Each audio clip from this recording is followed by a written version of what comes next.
Welcome to the second fall Civic Luncheon lecture series. I have the privilege of moderating this event.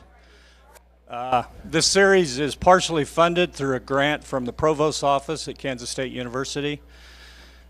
I would like to welcome all the students that have attended, all the members of the community leaders, and those that are watching on Community Access TV because we're streaming this live on Access. We want to engage the community in conversations, and that's part of what this lecture series is about. A couple of housekeeping items before we get started. After the presentation that Stephen makes, we will take questions, and there are two ways you can submit questions. You can raise your hand. We'll pass a microphone around. Or if you want to write a question down on the note cards that are on the table, you can do that. And we'll have raise your hand and someone will bring the cards up to the front so we can get more questions in by doing it that way. So either way is fine. Second, there's a short feedback form on the table that we would like you to, everybody to take a copy and fill it out. And this kind of gives us some ideas that maybe could be passed on related to the community. Finally, after the talk, Stephen has agreed to meet again with anybody that wants to continue in a smaller format. So we will just gather a group of people up here in a circle, some chairs, and about 15 minutes after the talk ends, we'll just have another small group discussion. So the purpose of our Civic Luncheon lectures are to talk about issues that relate to and are important to the region. In the past few years, leaders and citizens of the Salina community have been having a discussion about downtown and the community, which has resulted in several in the community to talk about how we can position Salina for the future. And I can't think of a better speaker than Stephen Hardy, who provides an excellent example of how civic involvement and engagement is a role that everyone in the community and in future communities can work in, whether you're in Salina or where you end up after you graduate. When thinking about this talk, I ran into City Commissioner Randy Hardy, and I was kind of struggling with this October presentation, and Randy started talking about what Stephen's doing, and Stephen's a native of Salina, and if you've had a chance to look at our flyer, you can tell that he's a native we can be proud of. He worked for a while for Jerry Moran, Senator Moran, I think, was a representative at the time. He's also been involved in the redesign of the community of Greensburg in 2007 after the tornado. He's worked on projects in Montreal, Oberlin College, and in Kansas City. He serves as the Chief Product Officer at Mind Mixer. That's a software company in Kansas City, and it is involved with connecting organizations and people in community to each other. And he's a graduate of the Harvard University Graduate School of Design. So I introduce to you Stephen Hardy.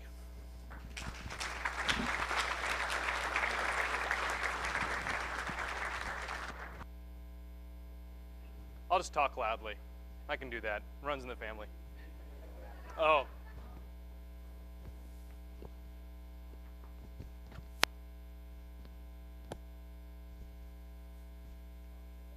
Test, test, test. This is Stephen. I am testing this microphone. Are you getting? Okay, there. All right. Talk like I'm talking to you. So, thank you, Greg.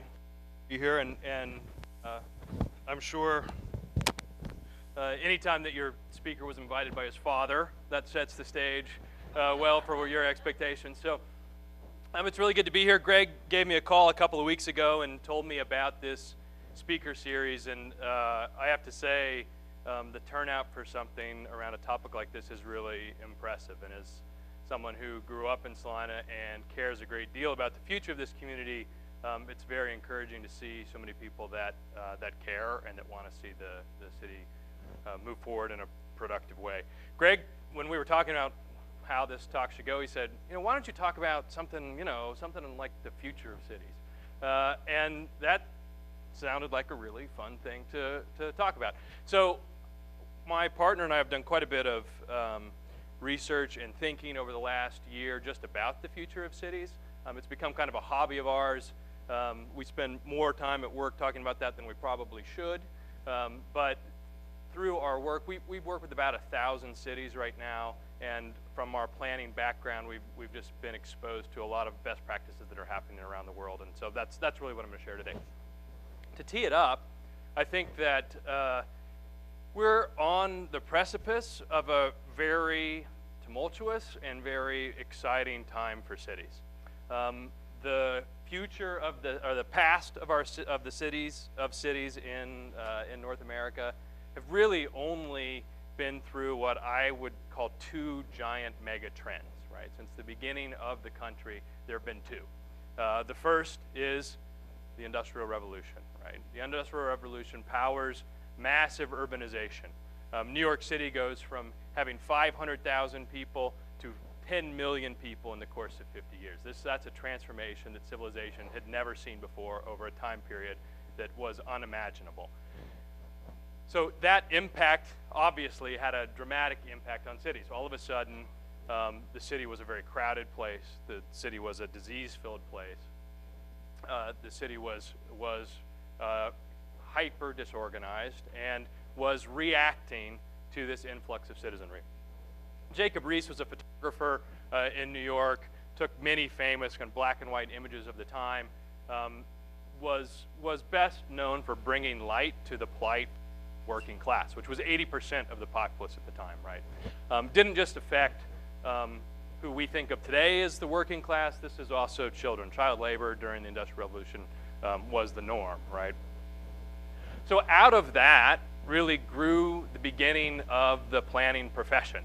There was a recognition that cities can't be disease-filled, that we can't be dumping excrement in the streets, right? That there has to be a better way to be organizing ourselves. So city zoning, all of our modern infrastructure grew out of the Industrial Revolution. And for the most part, those two mechanisms, zoning and modern infrastructure, stopped at the Industrial Revolution. Nothing's really changed in those two, with those two technologies over the last 100 years. The next great megatrend was another technological innovation, right? The commonplace automobile blew up the old city, right? All of a sudden, everything that we'd built before, the scale of that had been just overnight changed, right? All of a sudden, transportation was a different thing. In both instances, in both the case of the Industrial Revolution and the automobile and the suburban city that grew out of it, cities, governments were in a reactive place. There was a new technology. It emerged on the scene. It dramatically changed the dynamics of a city, and governments were scrambling to come up with solutions to deal with those. And also in both cases, the original reactive response was a top-down response.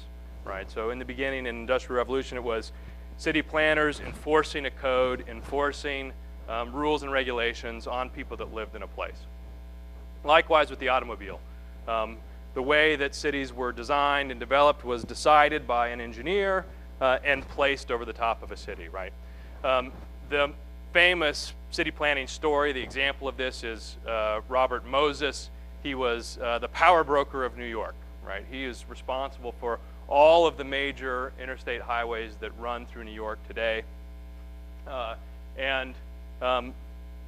In response to Robert Moses, there was a citizen named Jane Jacobs who organized what's now known, it's Lower Manhattan, is now known as Soho, the neighborhood of Soho, to fight back against Robert Moses' top-down enforced plan. And Jane Jacobs is really responsible for saving Lower Manhattan from becoming an expressway, right? This was, I think, an acknowledgement in our practice that we don't know it all, right? That the people on the ground know more about the place that they live, about what should happen in a particular community than anybody who's sitting in any office can place over the top. Now, that's an important recognition. It dramatically changes the way cities develop from then to now. I'd say the citizen is more empowered now than ever before, even though rates of participation are declining, right? More power, less participation. We'll talk a little bit more about that. But it also comes with challenges. It's more difficult to do things, right? So all of that is background for the next 20 years. So if we look back 250 years, there have been two major megatrends that have changed cities. And 25 years ago, actually a little bit longer than that now, advent of microchip technology has radically changed. We all know that. But the strange thing is cities haven't changed that much at all. A little bit in the labor force. Labor force has changed, but not the urban form. And that is what we will definitely be seeing in the next 20 years. And so the point of a lot of this is we're on the eve of a massive disruption of cities, and we can be reactive as we have been in the last two megatrends, or we can be proactive in the way that we think about and prepare for the incoming changes.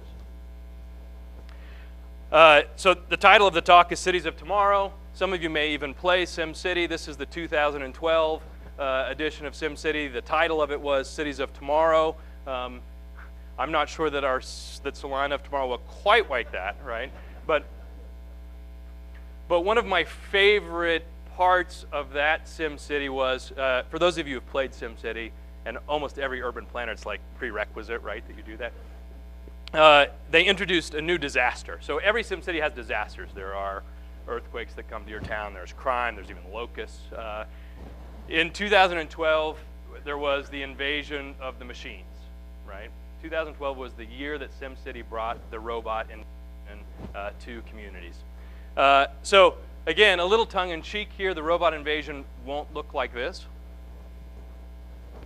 It'll probably look more like this, right? So I'm going to talk just really briefly about labor market, and then we're going to shift back to urban form. Because they are intertwined, particularly in a moment where there's so much shift happening. So there are two really, and some of you know this better than I, there are two fascinating labor trends happening in the market right now and that will play out over the next 20 years. One is that the sharing economy is moving from a cute idea to something that's disrupting all economic models, right? And the other is that somewhere in the neighborhood of 50% of our existing jobs will be gone over the next 20 years. That's the scale at which artificial intelligence, machine learning will disrupt the labor market. Maybe just one more on the one piece on the sharing economy. We're actually at a point now. I was just reading this the other day. I was in Detroit for a conference, listening to the mayor of Detroit and a Google executive talk about the sharing economy, and the founder of Airbnb was one of the talkers. Airbnb, I learned, Airbnb stood for air, bed, and breakfast, because the original Airbnb was 3 air beds in his apartment that he rented out. Airbnb now has more hotel rooms than Hilton, right? They control more residences than Hilton does in all of its flagships around the world. They have 800 employees. Hilton has 150,000 employees. Think about that. Uber has in San Francisco, their most mature market, Uber has 3 times the revenue the entire taxi and limo market has in San Francisco. 2 economies that are built entirely on sharing something that's underutilized, that's in your own possession with the world, getting much better economies of scale out of something that you've invested in, that up until the ability to share that resource in a networked way was untapped. And that's something that will only be continuing. So the other part of this is the autonomous car, which is, for an urban planner and for someone who says, okay, the last 50 years have been about the automobile, the next 50 years are going to be about its disappearance, right? So if in a world where autonomous vehicles are the norm, right, you need 1/10 as many of them, right? You don't own your own, you share it, right? Vehicles go from being used 50 minutes a day on average to 12 hours a day. So that vehicle is on the road, constantly driving people around all day long. The cost per mile goes from $1.60, that's to purchase the car, insurance, gas, the whole 9 yards, drops from $1.60 per mile to 15 cents per mile.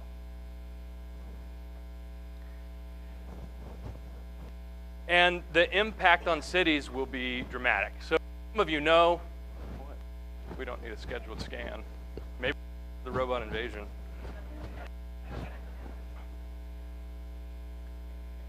don't think we want to run that. Okay. This is the River Market in Kansas City. For those of you that are familiar with the River Market, what you see in red is parking lot, right? You can see the street infrastructure, you can see the interstate, and the white rooftops are popping out pretty well. You can tell that in Kansas City, this is the River Market, this is the Crossroads, same story. The two most vibrant, economically stable, model neighborhoods, perhaps in a 1,000-mile radius, are at minimum 50% dedicated parking and automobile, right? What if you didn't need any of that? What happens, right? What happens to those neighborhoods if you don't need any of that? This is Salina. Similar story. I didn't put the red on there, but so downtown Salina, and this is out here a little further to the south.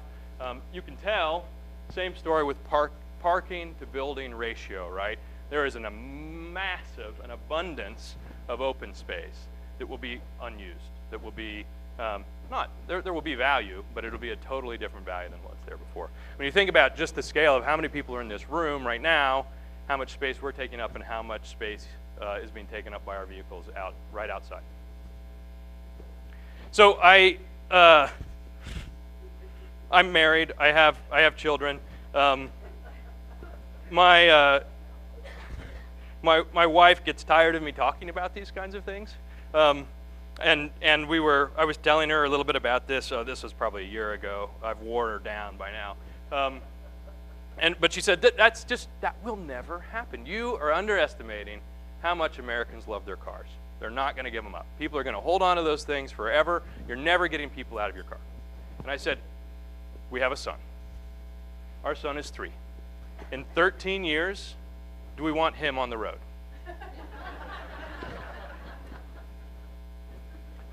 So, in all seriousness, right, 1.2 million people a year die in automobile accidents. 1.2 million.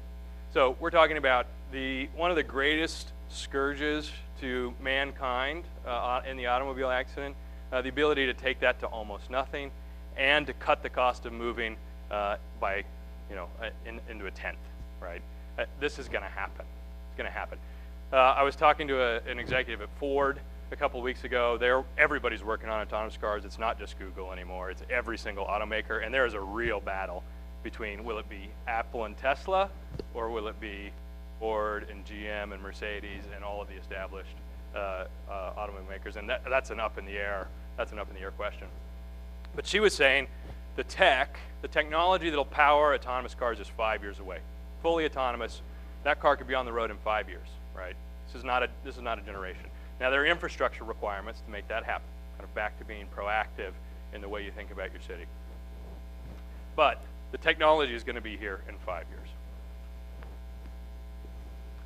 So the question for us as a company that we're trying to help think through, and then I think for larger society as a whole, is what are we going to do differently this time than we've done in the past? How can we make this great mega trend a more productive one? How can we prepare for a labor market that shifts by 50% at the same time as 50% of our land mass is opening up, of our city mass? And so there are some reasons to be optimistic. I'm an optimist. I'm a Midwesterner. I think that we're going to be able to pull this off, right? It'll be some hard work.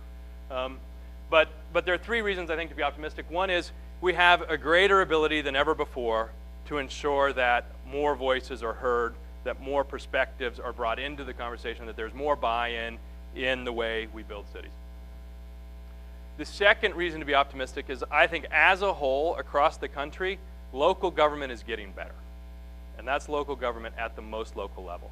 I'd say there are examples on both sides of the good and bad, but if you look at the cities that are doing extremely well across the country, it's because they have top local leadership and they're working very well with groups like this.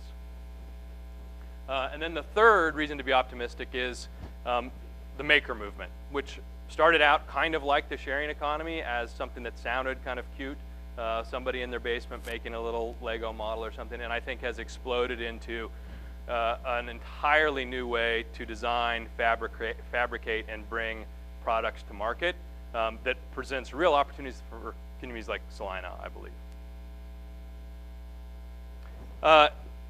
Greg mentioned Greensburg. I like that's a whole different conversation for a whole different day, but there's one story in particular that's always stuck with me from the time that I was able to spend in Greensburg. They were, as you know, completely wiped out by an EF5 tornado, largest in the history of the country. 85% of the buildings were gone in that one tornado. Woke up the next day, and this is what you see from the grain elevator looking back down Main Street, right?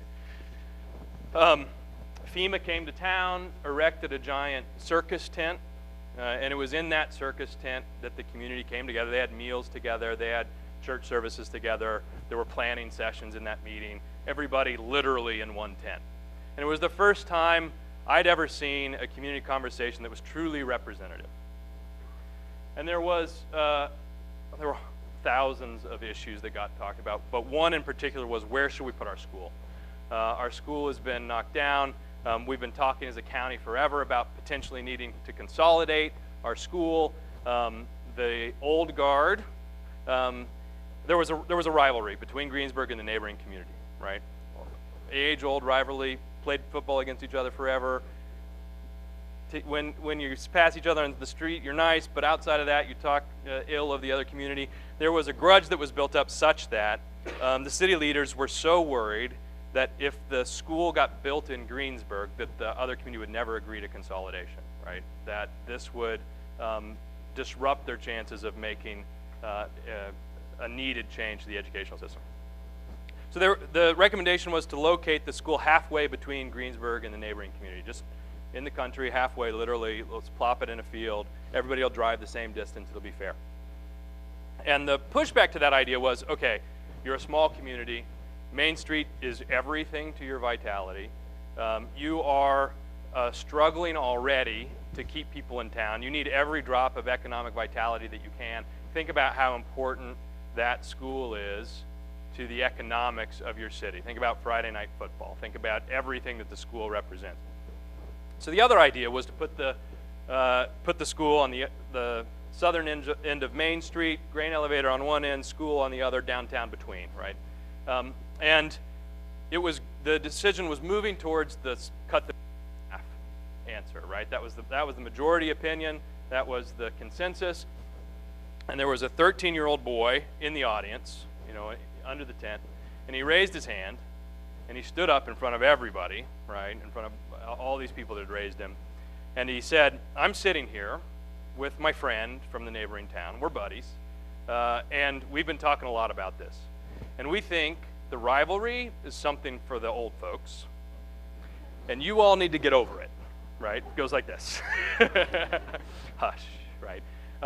The incredible thing that came out of that was that voice that would never be considered in a normal conversation about where that school belongs, about how a community should develop, changed the entire outcome of what would happen with that community decision, and it ended up, in my opinion, where the right place is, on Main Street, and is now a central part of that city. That all goes to the idea that there is real power in involving whoever it is that will be inheriting the community in generational conversation. So the original idea behind our company was that we were going to take that offline town hall meeting, we were going to put it online, we were going to give more access to those kind of conversations, we were going to involve more people in that conversation, and hopefully the outcomes would be better. And we've had, as a company, we've had moderate success. We work in a lot of places. There have been a couple million people that have used our platform. We feel good about that. We feel like we have kind of scaled the public meeting.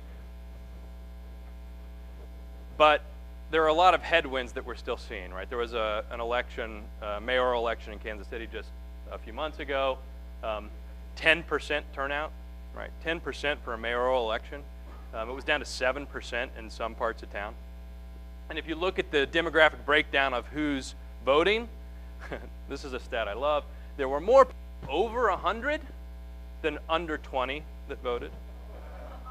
There were more people over 90 than under 40 that voted, right? So who are the people that are making decisions through that method, right? Clearly something has to change. So actually Google is doing a little research on this. There's a study that they did with MIT very recently about civic activism, and they broke the American populace down into segments. Everything from the 20% that are community active, these are, you know who these people are. There are definitely some of them in this room, all the way down to the disconnected, right? Totally disconnected. And they really honed in on these three, the vocal opinionators, the issues aware, and the absentees. Almost 50% of the populace, and they are civically aware, but civically inactive, right? It's the interested bystander. I know what's going on, I pay attention, but I don't really do anything about it, right? 50%.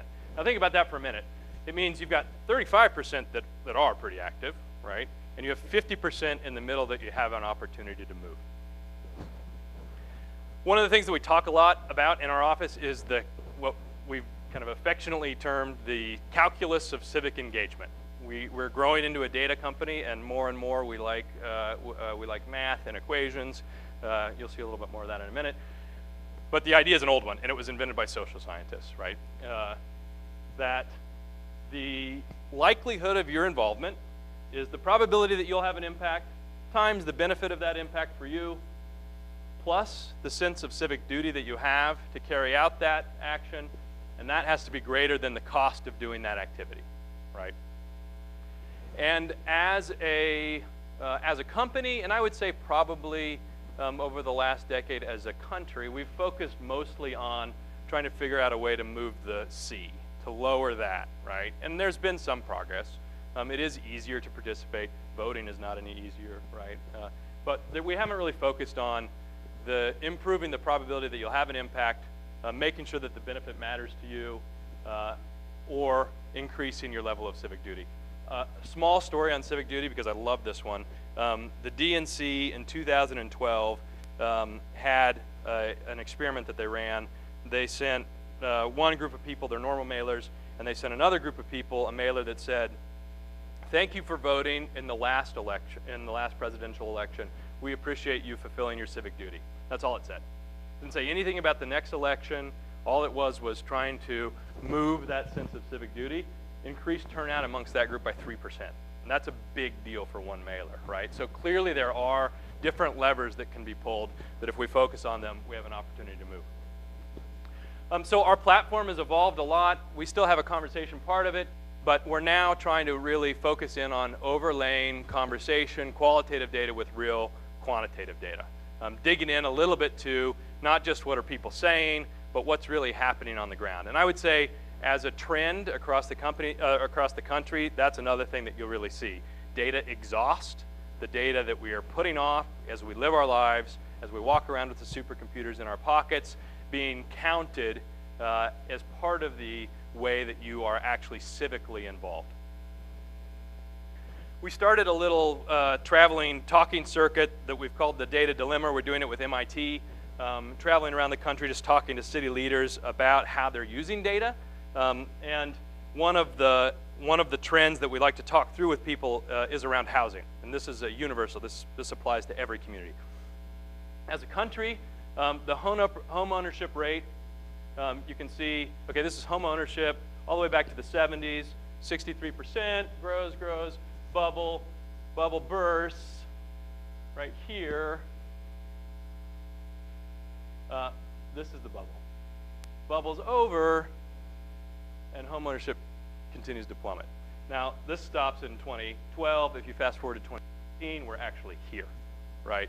So home ownership is at its lowest rate since Fewer people own homes today than they have in the last almost 50 years. Whose fault is that? Right? All right, this is the home ownership rate by age of household. This is the under 35 set. Everybody says it's the millennials, right? It's the millennials that don't want to live in homes. They've got a different lifestyle. It's true. They've declined 6 percentage points over the last 10 years, which is a lot, right? Fewer millennials in owning homes. But then you look at the 35 to 44-year-olds, and this is the prime home buying demographic, and they've declined at a 10-point rate over the same period, right? 69 to 59.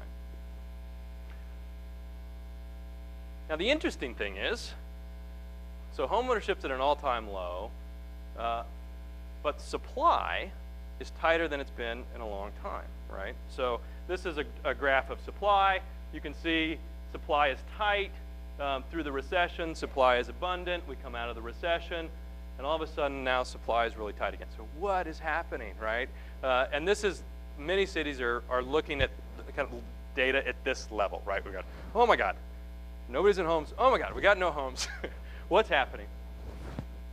So you have to start layering in, it's not complex data, but you have to start layering data sets over each other to find the patterns, right? So what's happening is that more people are older than ever before, right? There's a whole set of baby boomers that are staying in their homes. And they're staying, and they're staying, and they're staying, and those homes aren't turning over. A lot of numbers. You don't need to focus on all of them. The different colors are different generations. This is in the thousands. The only point of this is to show you relatively, so this is the baby boomers, to show you as they get older and they move through time, how much larger their cohort is than any other, right? It is a massive cohort. So the question is, when will the boomers leave their homes?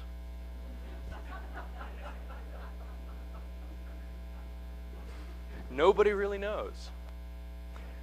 But they will. One way or another, right? So this is a more recent study from Arizona, Ohio, New Jersey, and California that looks at exactly that question. And this is not conclusive, but what it appears to show is that about 82 is where boomers really leave their homes, right? And at an exponential rate. So you think back about where we are, where those people are now, when they're going to be hitting 82 or around that, and then what happens to the housing supply. So lighting's kind of tough on this. All that means is looking at really two data as someone who's in either the housing industry or in governance, you need to look at two data sets and need to look at them together, right? So this is population of 60 to 80-year-olds. This is Omaha, Nebraska. The contrast is off, just trust me on this. And this is home ownership, right? Now when we lay those two together, the dark purple are the census block groups where you have the highest concentration of people about to leave their homes and the highest level of home ownership. So in a way, right, you can use these two data sources to see into the future in a way that we've never done strategically before. And this is census demographics. They're available to everybody, but the tools to do that easily and for a layperson to do that haven't existed until very recently. So what we found out, though, is we go around and we talk about this, right, and the ability to lay two data sets on top of each other to get some kind of insight. And we get a lot of looks like, okay, right? And we've realized through time that we kind of built something that lets you see what's coming but not know what to do with it, right? So it's an oh shit tool, not a you helped me tool. Can I say that on Access Television? Is there a delay? Sorry, Salina.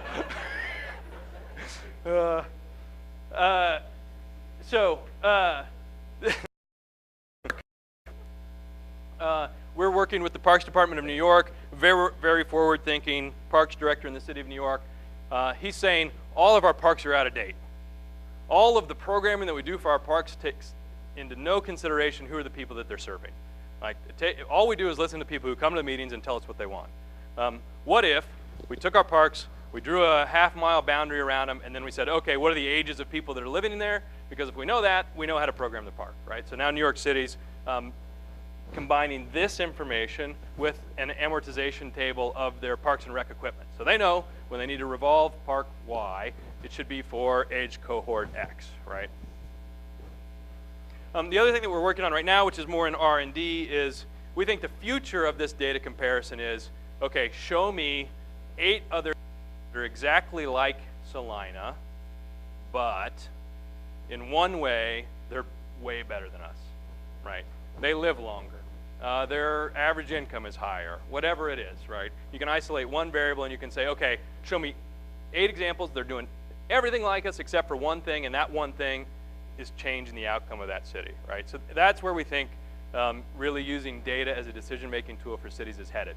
The ability to make policy based on outcomes in other places. To use the network of knowledge that's being grown across the country in a way that will actually change on the ground outcomes. So the last piece of this is that data alone doesn't do anything, right? This is the other part of what we've learned. This is an aerial of the neighborhood that I live in. There's a big piece of property that's coming available. A developer bought the property. It's a mostly single-family neighborhood. A developer bought the property and wanted to put a senior living facility on it, right? High density, senior living, all of the economic and demographic trends tell you this is a housing type that we need a lot of. It's a pretty nice place to be. Makes a lot of sense from what the data says. What do the neighbors say? What do the neighbors say? The neighbors say no, right? The neighbors say no way, right? And the point of that is, and this is happening everywhere, right? This exact conversation is happening everywhere. I was talking to a planner and developer yesterday. Similar issue, different city, different place, and he started talking about data stories, data storytelling. And I think that's a theme that you'll hear more and more, and it's certainly something that we're trying to focus on. How do you use the data to inform before you have a community conversation, to establish a baseline that makes more sense, right? So in his example, college kids are buying up single-family homes, or somebody's buying them and renting them to college kids, right? So they're taking single-family homes off the market, driving up the property values and the cost to live in that neighborhood and causing a headache for everybody that lives there, right? And so the neighborhood says, oh, we got to stop this. Okay, let's put new rules in place. Let's punish absentee landlords. Let's make this impossible. Instead of saying, if you could take a step back and say, okay, what if, okay, we've got this road. It's a fairly major thoroughfare. It's close to campus. There's some commercial stuff happening there. What if we actually rezone that for apartments, right? And we create a place that probably these kids would actually rather live in, closer to campus, closer to amenities, and that was it relieved the burden of housing on our neighborhood, right? And so that's the unwinding of the data, the story that you have to start to be able to tell in order to actually have an impact on an outcome. My very favorite example of this, some of you maybe saw the Atlantic 2 months ago maybe. There was a story in there about the Cascadian sub rift. Anyway, there's a tectonic plate right off the west coast, right, that we've known about forever. Geologists know about it. We've known about it. It's a big deal, and nobody has wanted to think about it for a generation, right? Until this writer from the Atlantic did an excellent job of describing how devastating this earthquake will be. It's a this is mind-blowing, 1 in 10 chance for complete devastation of the western seaboard. Like Seattle's underwater, 1 in 10, right? 1 in 5 chance over the next, that was over 50 years. 1 in 5 chance that over the next 20 years, it's not so bad, but it's still really bad. It's like 100 miles from the coast is affected, all the way up and down the western seaboard. And to me, that's a perfect example of the data is there, the data is very clear, and we don't listen to it until somebody tells us a story that we can relate to. So that's an influence for the way that we're trying to design our data dashboards. We're trying to blend more and more data with conversation, with the ability to create a narrative. And then the kind of the last piece of optimism, the maker city idea, is one that I think has particular relevance in Salina. This is a makerspace in San Francisco. It's open to the community. The point of it is that they're now doing things in spaces like this, that where it would take a year to design something, a year to figure out how to bring it to produce it, and a year to bring it to market, they're doing that in 3 weeks, right? Guy has an idea for an iPad case, sketches it, prototypes it, can actually deploy 10,000 units of that thing from the same building. No, you're not outsourcing that anywhere. You're actually 3D printing it, laser cutting it, producing it. You are the designer, you are the inventor, you are the producer, you are the distributor, all happening from one space. And there's a network of these tech shops growing all around the country. So if you're part of the network, back to the original idea, you have the equipment. Think almost library of the future, right? You have the equipment and you have access to industry experts that can guide you through the distribution process. This extends to cities. Maybe, has Better Block been to, have you guys ever done it? I know Wichita's done one. So the idea behind Better Block is there are city streets across the country that are underutilized. Those are part of the public realm. They are owned by all of us, right? What if we thought about city spaces just like we thought about the rapid prototyping we're doing in the maker movement? So this is Grand in Kansas City, and for a day, right, it was taken over. You put in bulb outs, you put in little pocket parks, they striped bike lanes, they brought in food trucks, in a day, transformed what that street could look like. My favorite story of the whole thing is this, we brought in a little bus stop, right? It was completely just an example of what this could be. A woman was walking down the street, she sat in the bus stop, we had to go over to her and say, ma'am, this isn't a real bus stop, I'm sorry. She looked up at the sign and she said, I'm pretty sure this is a bus stop. We said, okay. We walked off. 3 minutes later, a bus comes down Grand, right? Sees a woman sitting at the bus stop. Bus stops. Woman gets on bus. Bus leaves. Woman gets a ride, right?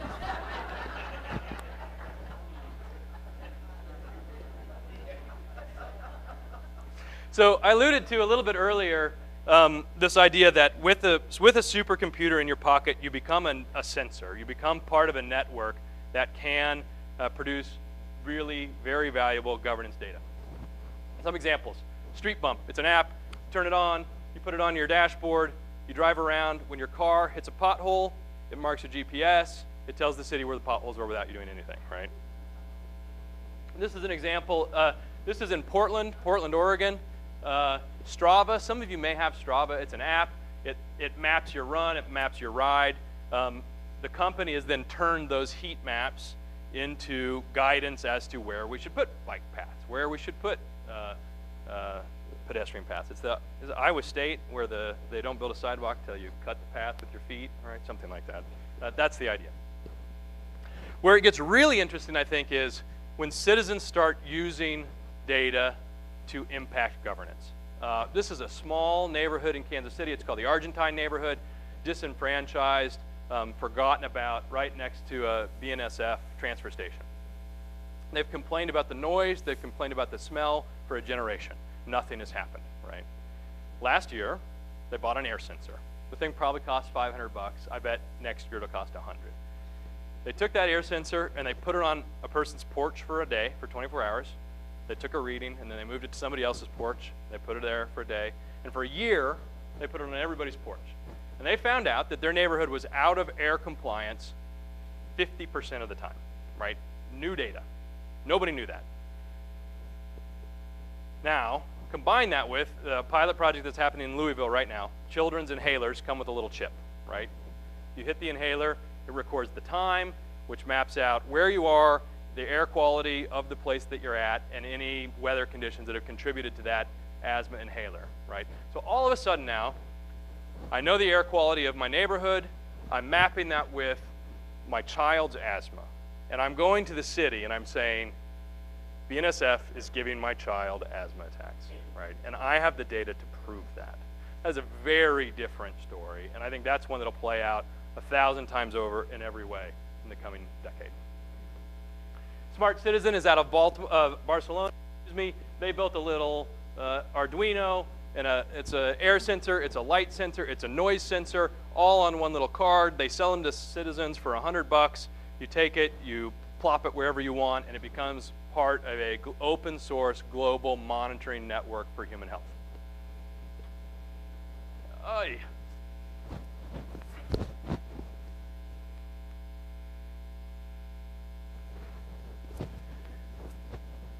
Okay, wrapping up, and then questions. So what does the city of tomorrow look like? I think it's built on real citizen engagement. I think that local government will play an increasingly important role, but they have to be met in the middle by an engaged citizenry. I think encouraging a culture of experimentation and prototyping is paramount. Rapidly failing, learning from that, celebrating that kind of failure, and improving on it the next time around is what will allow the agility that's required. And then the last part of this, I heard a talk just a couple months ago where someone was comparing the maker city to jazz, which as a Kansas City guy I love, right? And the maker city is about improvisation. It's about adapting to what you're hearing around you. It's about turning mistakes into music. And I really like that idea as a metaphor for what's possible in the city of tomorrow. Greg asked me to put together some advice for Salina. That's a tall task, especially on short notice. So these are generalities. Don't take any of them too seriously. Hopefully I don't offend anyone. But I think you'll see them as part of the talk as well. There's an emphasis on needing to be agile and proactive and experimental. But for the big stuff, for the big infrastructure investments, make sure that you understand the data and think about the generational expense. There is nothing more expensive than infrastructure, and I would say in a time as fluid as what we're going into, you absolutely have to take that into consideration. It is critical to involve unusual voices in the process. You have to involve people that aren't normally at the table. The data needs to be considered at every decision, and that you need to use what's worked in other places. And finding out what's worked in other places is simpler than it's ever been before. Kind of back to the traditional thinking, you have to cut costs in the right way, and that means being proactive about it. I think community wellness is one place where there is a huge opportunity for healthcare savings costs that will put way more money in people's pockets and help make sure that small communities are vibrant through time. And education, actually I'm sure there are people here that should lead that talk. Education will shift entirely over the next generation as well.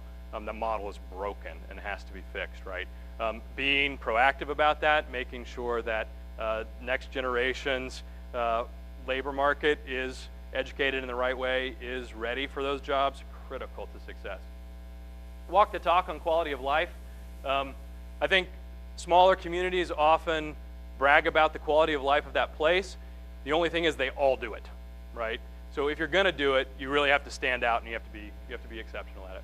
And that's kind of leads to the last point, which is the best thing that you can do is be honest about what you're good at and focus on being great at it.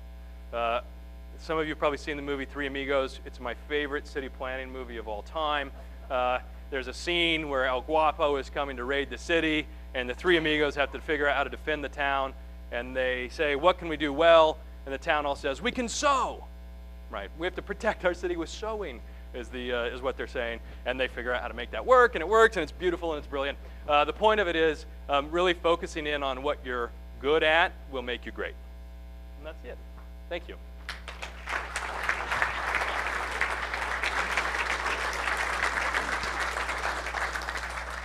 Okay, you can write down questions, and when you have them, raise your hand and somebody will come around and pick them up, or we can circulate a microphone. So we have another microphone, and this one. What questions do you have?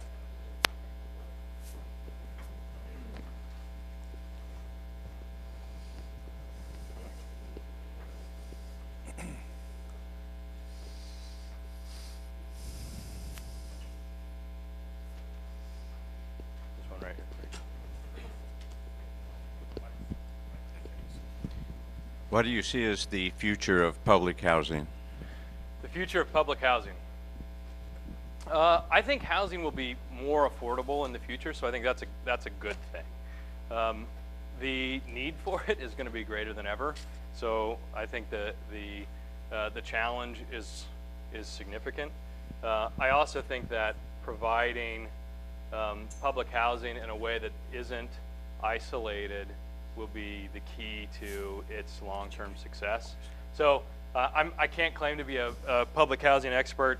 I would say that that's part of this economic shift of contracting 50% of the labor market and having to figure out how to make that back up will come with pain that will put people you don't expect in uncomfortable positions.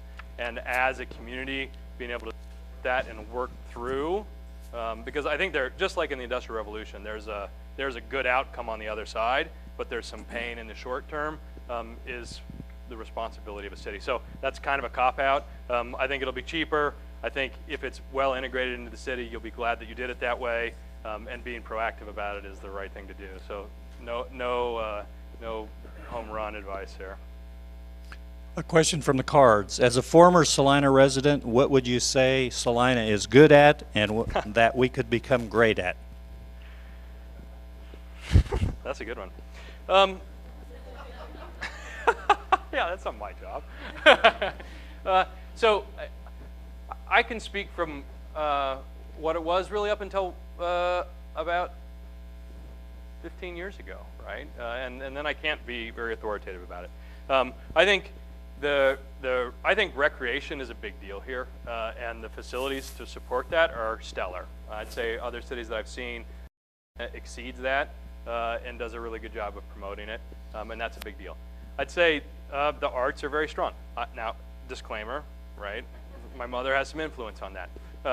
But I think the arts in Salina are a real strength, and that kind of goes to quality of life, making sure that, and the River Festival is a phenomenal event that, like, friends of mine still come back every year to the River Festival. That's a big deal, right?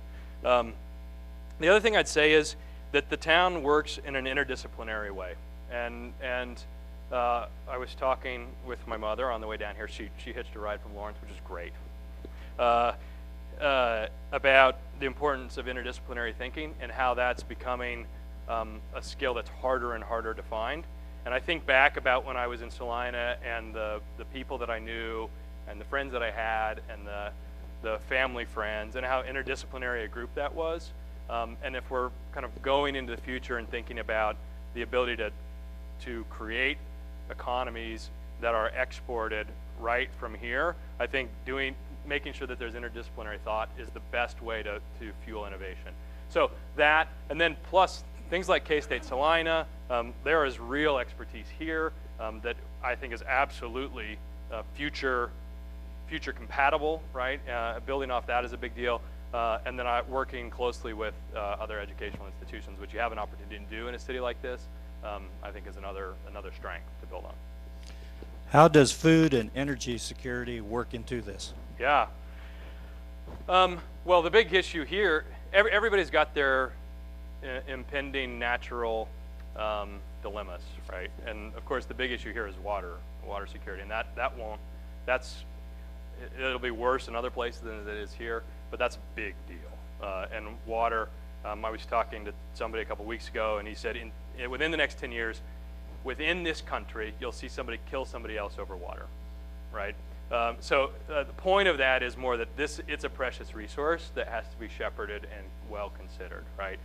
So that's a big deal. That has to be figured out. That has to be figured out for this to work. The other side of this is Salina is in a great place to take advantage of agricultural roots, right? There shouldn't be any reason that local food movement can't help the economy here, can't help keep dollars in Salina and improve the health of the region. And energy security, I hope that gets solved for everybody. I'm encouraged. I think the future is an electric one, and I think that the electric technology, solar technology, wind technology is improving at a rate that I feel better about that. I used to really think that was a terrible situation. I feel better about that today than I do. The downside is there are shifts in climate that we're going to be dealing with for quite a while, and there's a balance there that Salina will feel. Okay, I have a couple that are kind of on the same subject here. These are hard. You get good questions from the cards.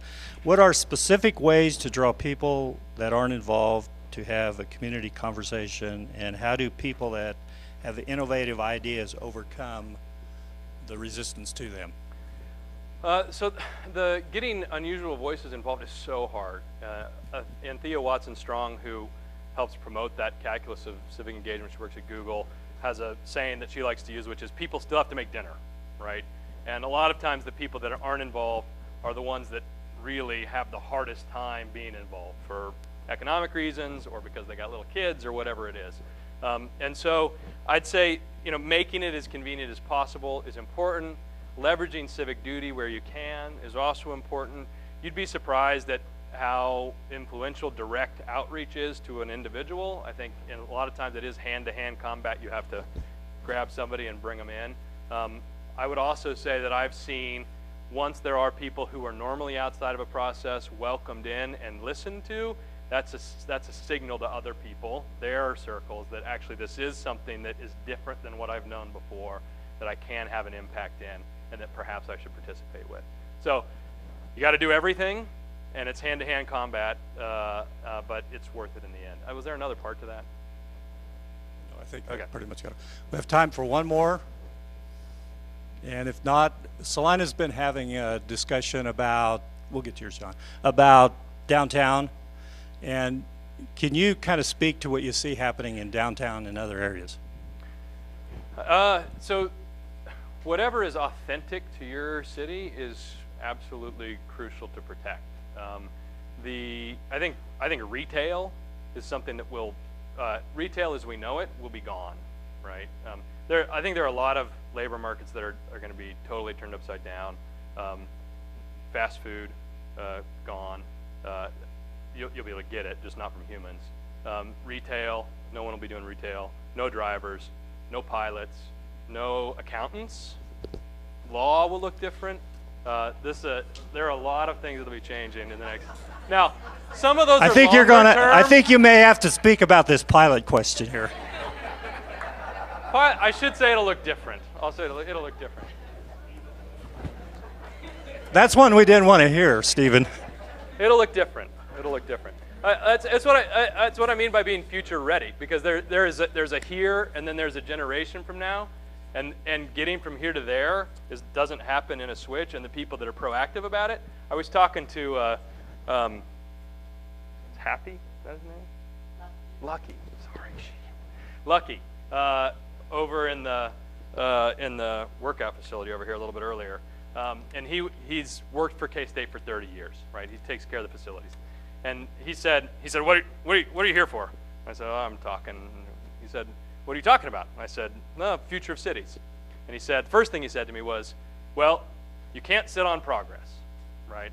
His advice was, if you want to stay employed, you have to be flexible, right? And you can't sit on progress. And I'd say that's the. I don't say that to. Actually, it was hyperbole for a point. It's not that it's gone; it's that it looks very, very different, right? And machines are a big part of it. And so, making sure that you're on the right side of that, that you're leading that, is, I would say, for a generation from now, you'll be glad that that's the decision that you made. Back to downtown. Sorry, downtown, super important. It's back to the quality of life point. In a world where there are not cars, I think downtown's even more important. Moving around in a city will be terrifically easy, and people will be looking for places where they can find real, authentic community experiences. And 9 times out of 10, in a community like the size of Salina, that'll happen in downtown. You know, I grew up in Northwest Kansas, and this world without cars is kind of intriguing.